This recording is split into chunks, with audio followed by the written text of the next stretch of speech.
வலைக்கம். இஸ்முல் ஆலம் எது? சைஹ் அப்துல் காதிர் ஜீலானி ரஹ்மத்துல்லாஹி அலைஹி அவர்கள் கூறுவதாவது, இஸ்முல் ஆலம் அல்லாஹ் என்ற திருநாமம்தான். ஆனால் அதனை கூறும்பொழுது அவனை தவிர வேறு எந்த எண்ணமும் உன் மனதில் ஏற்படக்கூடாது. பொதுமக்கள் இப்பரிசுத்த திருநாமத்தை கூறும்பொழுது உலுவுடனும் கண்ணியத்துடனும் பயத்துடனும் அதனை உச்சரிக்க வேண்டும். இன்ஷா அல்லாஹ். குர்ஆன் ஷரீஃபில் அல்லாஹ் என்னும் திருநாமம் 2360 தடவை கூறப்பட்டுள்ளது. சைஹ் இஸ்மாயில் ஃபர்ஹானி ரஹ்மத்துல்லாஹி அலைஹி அவங்க சொல்கிறாங்க, வெகு நாட்களாக எனக்கு இஸ்முல் ஆலம் கற்றுக்கொள்ள வேண்டும் என்ற ஆசை இருந்து வந்தது.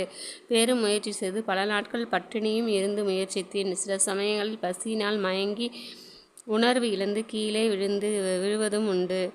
ஒரு நாள் திமிஸ்கு நகரில் மஸ்ஜிதில் நான் உட்கார்ந்திருந்த போது 2 மனிதர்கள் அங்கு வந்தாங்க. அவர்கள் மலக்குகளாக இருக்கலாம் என்ற எண்ணமும் எனக்கு வந்துச்சு. அவ்விருவரும் என்னோட அருகில் நின்றுட்டு ஒருவர் மற்றொருவர்கிட்ட இஸ்முல் ஆலமை கற்றுக்கொள்ள விரும்புகிறீரா என்று கேட்டார். ஆம், கற்றுக்கொள்ள விரும்புகிறேன் என்று அவர் சொன்னார்.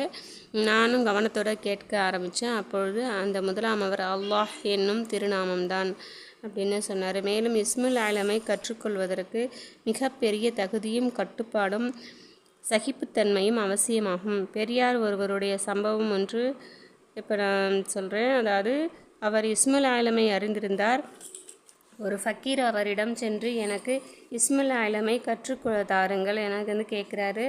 அப்பொழுது பெரியார் உனக்கு அதனை கற்றுக்கொள்ளும் தகுதி இல்லை என சொல்கிறாரு.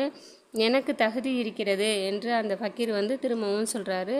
சரி, அப்படின்னா இந்த இடத்துக்கு போ, அங்கே போய் அங்கே நடக்கிற நிகழ்ச்சியை பாரு, தெரிஞ்சுக்கிட்டு என்னிட்ட சொல்லுங்கள் அப்படின்னு சொல்லி அனுப்பிச்சி விட்றாரு அந்த பெரியார். அந்த ஃபக்கீரும் அந்த இடத்துக்கு போய் சென்று பார்த்தபோது அங்கே ஒரு வயோதிகர், வயசானவர் ஒரு கழுதையின் மேலே விறகுலாம் ஏற்றி கொண்டு இருக்கிறாரு. அவருக்கு எதிரில் வந்த சிப்பாய் ஒருவன் அந்த வயோதிகரை அடித்து அவ்விறகுகளையெல்லாம்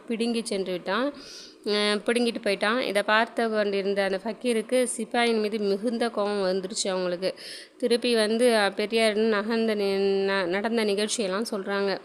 இஸ்முல் ஆலம் தெரிந்திருந்தால் அந்த சிப்பாயின் மீது நான் பத்வா செய்து சபித்திருப்பேன் அப்படின்னு சொல்கிறாங்க.